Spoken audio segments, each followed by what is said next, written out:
Hi, everybody.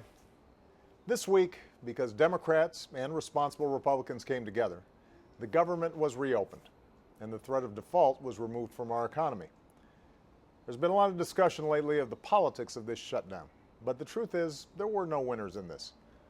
At a time when our economy needs more growth and more jobs, the manufactured crisis of these last few weeks actually harmed jobs and growth. And it's understandable that your frustration with what goes on in Washington has never been higher. The way business is done in Washington has to change.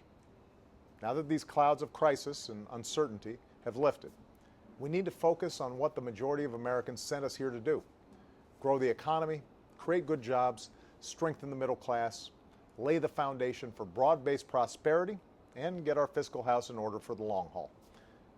It won't be easy, but we can make progress.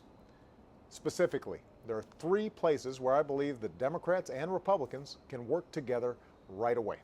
First, we should sit down and pursue a balanced approach to a responsible budget, one that grows our economy faster and shrinks our long-term deficits further. There's no choice between growth and fiscal responsibility. We need both. So we're making a serious mistake if a budget doesn't focus on what you're focused on: creating more good jobs that pay better wages. If we're going to free up resources for the things that help us grow, education, infrastructure, research, we should cut what we don't need and close corporate tax loopholes that don't help create jobs. It shouldn't be as difficult as it's been in past years. Remember, our deficits are shrinking, not growing. Second, we should finish the job of fixing our broken immigration system. There's already a broad coalition across America that's behind this effort, from business leaders to faith leaders to law enforcement. It would grow our economy. It would secure our borders. The Senate has already passed a bill with strong bipartisan support. Now the House should too. The majority of Americans think this is the right thing to do. It can and should get done by the end of this year. Third, we should pass a farm bill, one that America's farmers and ranchers can depend on, one that protects vulnerable children and adults in times of need, and one that gives rural communities opportunities to grow and the longer-term certainty they deserve.